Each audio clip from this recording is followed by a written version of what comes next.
Hello dear students, good morning to all of you and welcome to my YouTube channel course lovers again. एक बार पुनः हमारे YouTube channel course lovers में बहुत बहुत आप लोगों का स्वागत है। उम्मीद करते हैं आप लोग सभी अच्छे होंगे, स्वस्थ होंगे।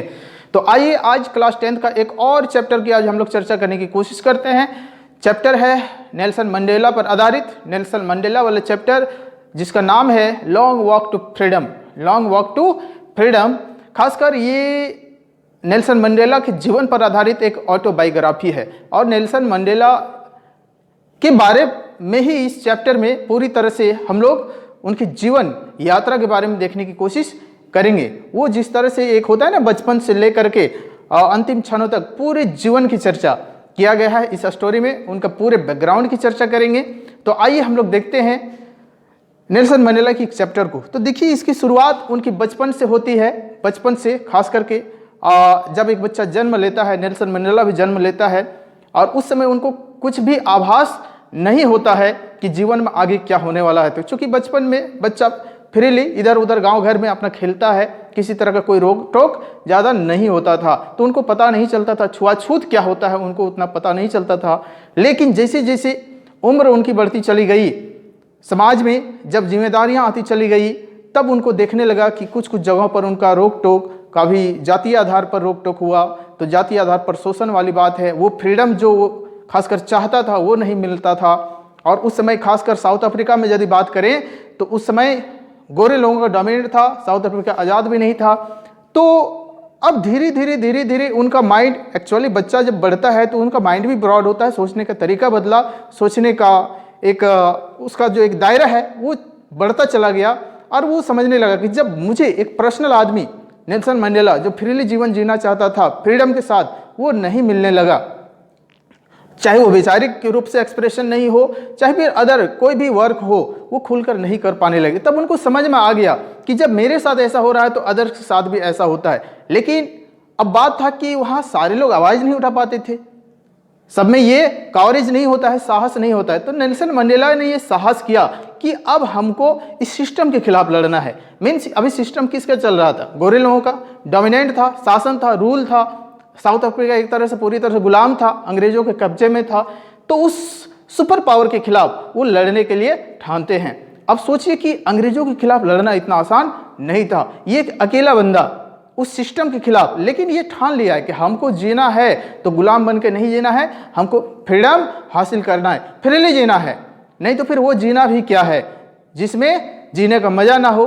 तो खासकर ये बोलता है। अब देखिए, इनके अंदर एक डर जो सबों के अंदर है, लोग डर से आवाज नहीं उठा पाते हैं।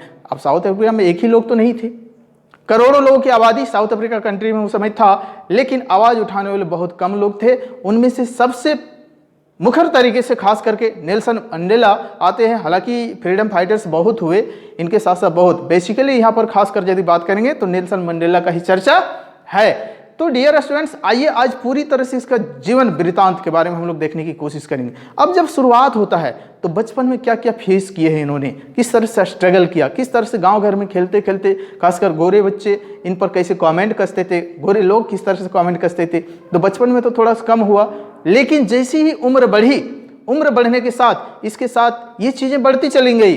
और खासकर गांव घर से जैसी जैसी एज बढ़ता है तो दायरा बढ़ता चला जाता है, तो बहुत जगह रुकावटें आने लगी। चाहे आप पढ़ाई के इंस्टीट्यूशंस की बात कर लें, वहाँ इसको हो सकता है कुछ इस तरह का फेलिंग आया होगा, रोक टोक हुआ होगा, कुछ लैंग्वेजेस की बात आई होगी, जातीयता की बात आई होगी, कास्ट क्रीड इस तरह की बातें आती चली गई। तो इनको समझ में आ गया कि हमारी सोसाइटी खासकर एक गुलाम है, अनटचेबिलिटी वाला प्रॉब्लम से जूझ रही है, तो क्यों ना इसको हम लोग अपनी सोसाइटी को आज़ाद करवाया जाए और उस सिस्टम के खिलाफ लड़ा जाए, उस सिस्टम को धराशायी किया जाए और एक डेमोक्रेटिक सिस्टम साउथ अफ्रीका में लागू किया जाए।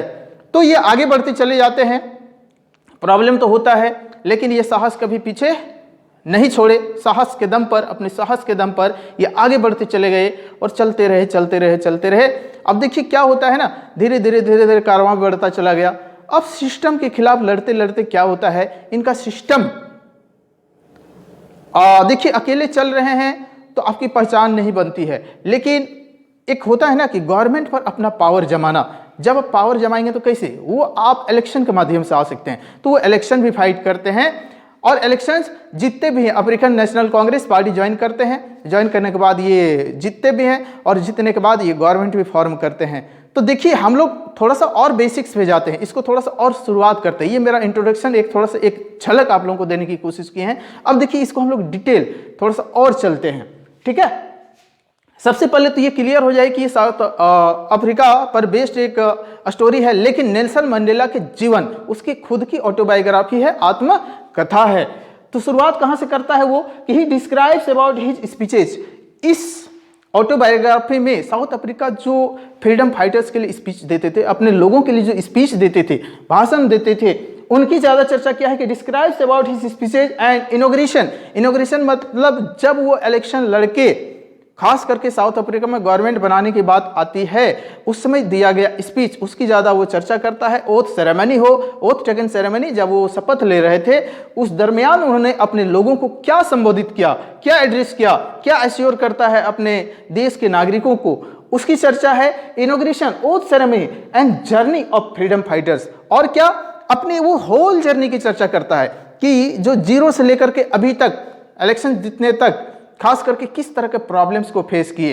खासकर जब वो बचपन में थे तो फर्स्ट दशक की बात करता है। यहाँ पर ये क्वेश्चंस में आपका आएगा, फर्स्ट दशक में क्या क्या उसके साथ हुआ था। तो फर्स्ट दशक में क्या हुआ होगा, जिस समय वो फ्रीडम शुरू किए होंगे, फाइटर्स शुरू किए होंगे, तो जो सैनिक हो इनको मारी भी होंगे, पीटे भी होंगे, जेल में भी डाले होंगे, और मार के हो सकता है हाथ वगैरह भी कभी कभी जो चोटिल किए होंगे। तो पहला दशक में इसके साथ खूब अत्याचार हुआ। लेकिन यही चीज बदल जाता है कब, जब साउथ अफ्रीका आजाद हो जाता है, वो एक प्रेसिडेंट के रूप में आते हैं शपथ लेकर के। तो वही सैनिक, जब पहला दशक की बात आती है तो इनके साथ मारपीट किया था, बैड बिहेवियर कर सकते हैं, किया गया था। लेकिन आखिरी दशक में वही आज सैनिक जो जनरल्स होते हैं, इनको सैल्यूट करने का काम करता है, एक रिस्पेक्ट देता है, एक ओहदा देता है, और एक तरह से गार्ड ऑफ ऑनर्स देने का काम करता है। तो 2 दशक की चर्चा यहाँ पर आएगा कि फर्स्ट दशक में नेल्सन मंडेला के साथ क्या हुआ था, सेकंड और लास्ट दशक में नेल्सन मंडेला के साथ क्या हुआ था। तो ये सब क्वेश्चंस आता है। तो पहला पैराग्राफ हम लोग ये देखेंगे, he describes about his speeches and inauguration, oath ceremony and journey of freedom fighters. वो जो जर्नी रहा आजादी के लिए, उस जर्नी की कंप्लीट चर्चा इन्होंने किया है। और चीजें इनके साथ क्या चली गई, जब ये फ्रीडम फाइटर्स करते थे, खासकर लड़ते थे, तो कौन कौन चीजें के खिलाफ अनटचेबिलिटी का शिकार हुआ, छुआछूत का भी ये शिकार हुआ। आज भी हमारी सोसाइटी में ये, खासकर इंडिया में बात करें तो ये आज भी देखने के लिए मिलता है। वहां भी होगा, लेकिन चीजें आज डेमोक्रेटिक हो गई है तो दिखती नहीं है। अनटचेबिलिटी कौन, जैसे गोरे लोग ब्लैक लोगों के साथ अक्सर करते थे। गोरे लोग अपने आप को सुपर समझते थे और काले लोगों पर जुल्म ढाते थे, उन लोगों का शोषण करते थे, उनके राइट्स को खुद लेते थे, जब्त कर लेते थे। काले लोगों को हमेशा शोषण की मुद्रा में रहना पड़ा है कि untouchability problem with blacks by white peoples. गोरे लोगों के द्वारा काले लोगों पर ये छुआछूत वाली बहुत सारे अत्याचार किए गए थे। अगला जो इंपॉर्टेंट पॉइंट है कि freedom about south Africa, it's all struggle about freedom. जितना भी स्ट्रगल हुआ है, ये स्ट्रगल साउथ अफ्रीका की आजादी के लिए जो भी करना पड़ा, फ्रीडम फाइटर्स ये सारे साउथ अफ्रीका की आजादी के लिए लड़ रहे थे। नेक्स्ट पॉइंट यहां पर क्लियर कर रहा है कि नेल्सन मंडेला टूक ओथ। और जब वो अफ्रीकन नेशनल कांग्रेस ज्वाइन करते हैं, पार्टी ज्वाइन करने के बाद इलेक्शन लड़ते हैं, लड़के जब जीत के आते हैं तो एक लीडिंग कैंडिडेट इनका होता है, और लीडिंग कैंडिडेट होने की वजह से इसकी पार्टी जीतती है और इनको एक पहला साउथ अफ्रीका के इतिहास में ब्लैक प्रेसिडेंट बनने का मौका मिलता है। अब जब ब्लैक प्रेसिडेंट ये घोषित हो जाते हैं तो क्या होता है कि साउथ अफ्रीका के लिए एक नया उदय होता है। उस देश के लिए जो वर्षों से गुलाम है, सालों से गुलाम है, उस देश में एक डेमोक्रेटिक गवर्नमेंट फॉर्म होने जा रहा है, आकार लेने जा रहा है। तो पूरा विश्व इनका गवाह बनेगा, पूरे विश्व लीडर को, वर्ल्ड लीडर्स को इनवाइट किया जाएगा, किया जाता है। और वो बहुत सारे वर्ल्ड लीडर्स यहाँ पर आते हैं और इस शपथ ग्रहण समारोह का एक तरह से विटनेस बनते हैं, गवाह बनते हैं कि एक नया देश का उदय होता है जो डेमोक्रेटिक कंट्री के रूप में देखा जा रहा है। नेल्सन मंडेला टूक ओथ ऑन 10 मई। ये किस दिन शपथ लिए थे? 10 मई, इसको याद रखेंगे, 10 मई 1994। 10 मई 1994 को नेल्सन मंडेला ने शपथ लिया था एज ए ब्लैक प्रेसिडेंट, काली राष्ट्रपति के रूप में, and become south Africa a democratic country. South Africa को क्या बनाया गया? एक डेमोक्रेटिक कंट्री। खासकर उस दिन से बनता है इन रिसेंट टाइम, वर्तमान समय में यदि हम लोग बात करें तो।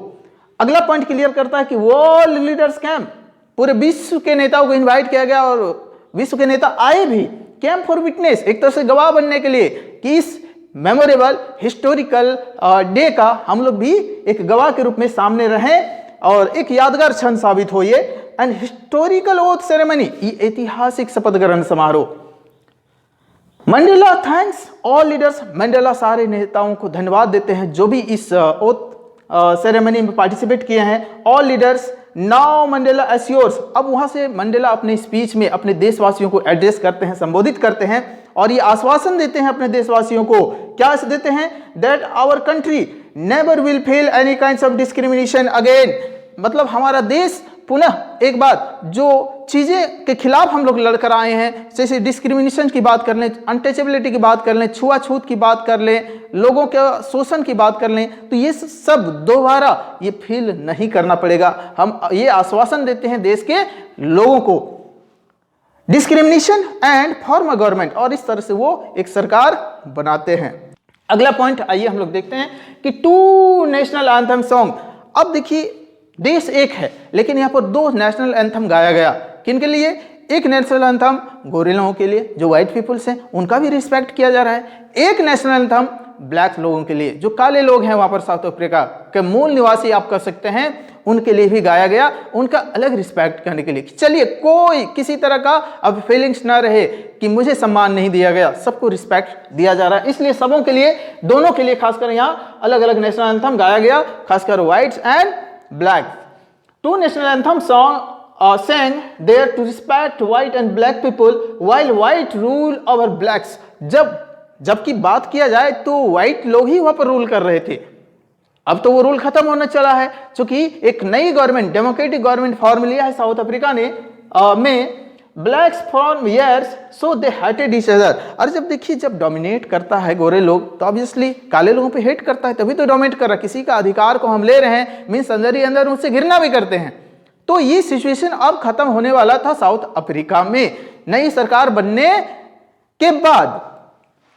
अब यहां पर देखिए स्टोरी में और इंपॉर्टेंट चीजें क्या चर्चा की गई है, टू ऑब्लिगेशंस की बात की गई है। टू ऑब्लिगेशंस किस तरह का कि देखिए रिस्पॉन्सिबिलिटी आती है कि नेल्सन मंडेला वहां के लोगों के लिए खासकर दो ऑब्लिगेशंस की चर्चा किया है कि सबों के लिए एक रिस्पॉन्सिबिलिटी है, एक दायित्व है। किस तरह का?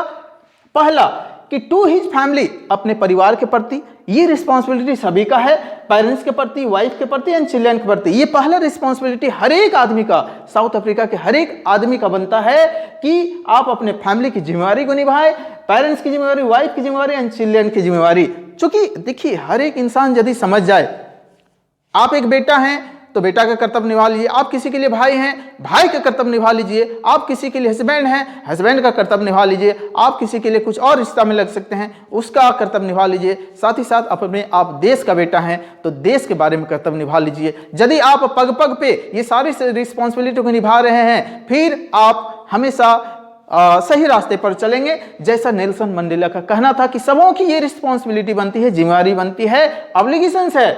तो ये पहला हो गया family, parents, wife and children. Second responsibility क्या, सेकंड ऑब्लिगेशंस क्या बोला गया है? दूसरा टू कंट्री, अपने देश के प्रति, देश के लोगों के प्रति, एंड कम्युनिटी, अपने समुदाय के प्रति। आप किसी न किसी समुदाय में रहते हैं, किसी न किसी सोसाइटी से बिलोंग करते हैं, तो उसके प्रति भी आपकी जिम्मेवारी बढ़ती है, उसके प्रति भी आपको जिम्मेवार बनना है। ऐसा नहीं कि सेल्फ सेंटर्ड हो जाए, सेल्फ केंद्रित हो जाए और अपने लिए केवल सोचें।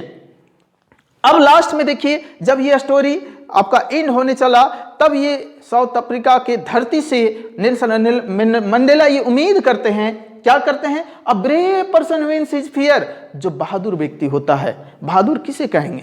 ऐसा नहीं है कि ताकत ज्यादा हो गया तो बहादुर है। बहादुर व्यक्ति ये है जो अपने डर को जीतता है।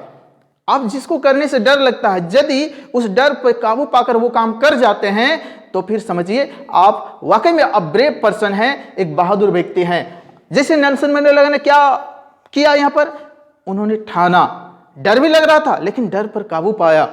वो अकेले चला था उस गोरे लोगों के बुरे सिस्टम के खिलाफ लड़ने के लिए, और लड़कर वो सालों, हम पूरा जीवन ही एक तरह से नेल्सन मंडेला डिवोट कर देता है अपने कंट्री के लिए, और सालों तक उनको जेल में भी रहना पड़ा, फिर जेल से छूटे आकर के इलेक्शन लड़े, जीत करके एक नया गवर्नमेंट बनाता है। तो एक अलग तरह से साउथ अफ्रीका के लोगों के दिलों को उन्होंने जीतने में कामयाब हासिल हुआ। एक और कि वो महात्मा गांधी के बहुत बड़े फॉलोअर हैं, सबसे बड़े फॉलोअर बोले तो कम नहीं होगा, मीन्स नॉन वायलेंस, अहिंसा। और उसी तरीके से जिस तरह से महात्मा गांधी ने भारत को आज़ादी कराने में नॉन वायलेंस का सहारा लिया, साउथ अफ्रीका की धरती पर भी ये नेल्सन मंडेला इसी तरह का महात्मा गांधी के नॉन वायलेंस वाले जो फॉर्मूला है इन्हीं को लेकर के आगे बढ़े हैं।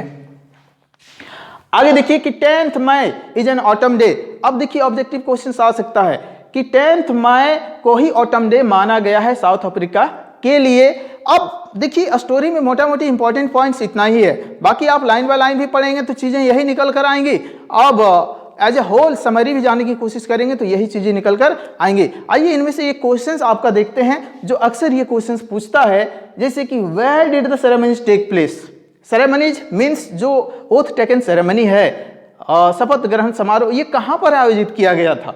तो देखिए इसको देखेंगे, इसमें और क्वेश्चन ऐड किया गया है कि can you name any public buildings in India that are made of sandstones. Bharat के कुछ ऐसी प्लेसेस का नाम बता सकते हैं जो सैंडस्टोन से बना हुआ है। तो आइए देखते हैं कि सबसे पहले कि ये सेरेमनीज कहां पर आयोजित किया गया था। तो the ceremonies took place in the campus of union building of Pretoria. याद रखेंगे डियर स्टूडेंट्स, कहां पर आयोजित किया गया था, यूनियन बिल्डिंग ऑफ प्रिटोरिया में। और इसी में दूसरा क्वेश्चन का जवाब देते हैं कि वो सैंडस्टोन से बनने वाले भारत के कुछ ऐतिहासिक जगहों का नाम। तो उनमें से पहला लेते हैं parliament house in new Delhi. Bharat के नई दिल्ली में जो पार्लियामेंट हाउस है वो सैंडस्टोन का ही बना हुआ है। राष्ट्रपति भवन सैंडस्टोन का बना हुआ है। सुप्रीम कोर्ट, जो भारत का सुप्रीम कोर्ट है वो भी सैंडस्टोन का बना हुआ है। मद्रास हाई कोर्ट जो बना हुआ है वो भी सैंडस्टोन का ही बना हुआ है। इन चेन्नई में है। Are some examples of Indian public buildings that are made of sandstones. तो इस तरह से डियर स्टूडेंट्स ये कुछ एग्जाम्पल्स हम लोगों ने देखने की कोशिश किया है जो सैंडस्टोन से ही बना है और भारत के ऐतिहासिक बिल्डिंग्स में से एक है। तो देखिए ये पूरी तरह से साउथ अफ्रीका की आज़ादी और नेल्सन मंडेला के स्ट्रगल पर बेस्ड उनकी ऑटोबायोग्राफी है। मोटा मोटी तौर पे हम लोगों ने इंपॉर्टेंट पॉइंट्स के थ्रू से इस समरी को, नेल्सन मंडेला के समरी को देखने की कोशिश किया है। तो होप सो डियर स्टूडेंट्स आपको ये स्टोरी एक कॉन्सेप्चुअल तरीके से आपको समझ में आ गया होगा। चलिए मिलते हैं अगले वीडियो में बहुत ही जल्दी, तब तक के लिए जय हिंद, वंदे मातरम।